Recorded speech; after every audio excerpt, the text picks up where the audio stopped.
प्रिय विद्यार्थियों नमस्कार। मैं डॉक्टर चंदन प्रकाश, लेक्चरर इतिहास विभाग, वीर विरमदेव राजकीय स्नातकोत्तर महाविद्यालय जालोर में अपने पर्सनल यूट्यूब चैनल पर आप सभी का हार्दिक स्वागत करता हूं। प्रिय विद्यार्थियों, आज हम BA part second year paper first के अंतर्गत मुगल प्रशासन के अंतर्गत जागीरदारी प्रथा के बारे में अध्ययन करेंगे। जागीरदार वे मनसबदार होते थे जिन्हें नकद वेतन के बदले जमादामी यानी अनुमानित आय के आधार पर कुछ राजस्व क्षेत्र दिए जाते थे, जिन्हें जागीर कहा जाता था। जमादामी राजस्व से प्राप्त अनुमानित आय को कहा जाता था, जिसमें भू राजस्व के अलावा हासिल एवं पेशकश जैसे अन्य कराधानों से भी प्राप्त होने वाली आय सम्मिलित होती थी। इनाम उन जमीनों को कहा जाता था जिनके साथ किसी प्रकार का कोई प्रशासनिक दायित्व नहीं जुड़ा होता था। इसी में मदद ए मास कहलाने वाली जमीनें भी सम्मिलित होती थी, जो धर्मपरायण व्यक्ति, विद्वान तथा सम्मानित व्यक्तियों एवं अनाथों को दी जाती थी। मददे मास भूमि प्राप्त व्यक्ति को उस पर आजीवन भू राजस्व संग्रह का अधिकार होता था। जागीरदारी प्रथा की नींव अकबर के शासनकाल में पड़ी। मुगल काल में कुछ जागीरें वंशानुगत आधार पर प्राप्त होती थी, जैसे वतन जागीर एवं अलतमगा जागीर। वतन जागीर यानी पैतृक जागीर वह जागीर होती थी जो आनुवंशिक राजाओं और जमींदारों को उन्हीं के प्रदेशों में दी जाती थी। अलतमगा जागीर की शुरुआत जहांगीर के समय में हुई।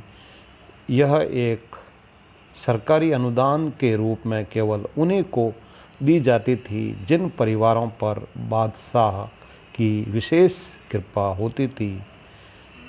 जमींदारों पर नियंत्रण रखने के लिए एक महत्वपूर्ण अभिकरण सावनिगार था, जो जागीरदारों की कार्रवाइयों और जागीरों की तत्कालीन स्थिति का विवरण केंद्र को भेजता था।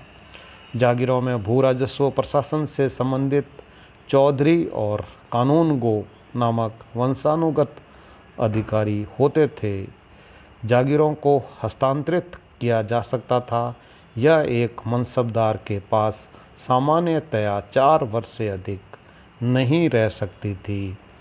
जागीर को केवल सेवाकालीन धारणा माना जाता था, क्योंकि जागीरदार की मृत्यु हो जाने पर राजगमिता कानून के द्वारा अधिग्रहित कर ली जाती थी। जागीरों में जागीरदार को केवल राजस्व निर्धारण एवं संग्रह का ही अधिकार होता था, जबकि प्रशासनिक अधिकार तो फौजदार में निहित होता था। अकबर के शासनकाल के अंतिम वर्षों में खालसा से प्राप्त आय कुल जमा का 1/4 भाग था। जहांगीर के समय में यह न्यूनतम 1/20 भाग तक पहुंच गई, किंतु शाहजहां ने पुनः बढ़ाकर 1/7 भाग कर दिया। पैबाकी उस जागीर वाली भूमि को कहा जाता था जिसे पुराने जागीरदार से दंड स्वरूप छीनकर नए मनसबदार को आवंटित करने के लिए सुरक्षित रख ली जाती थी।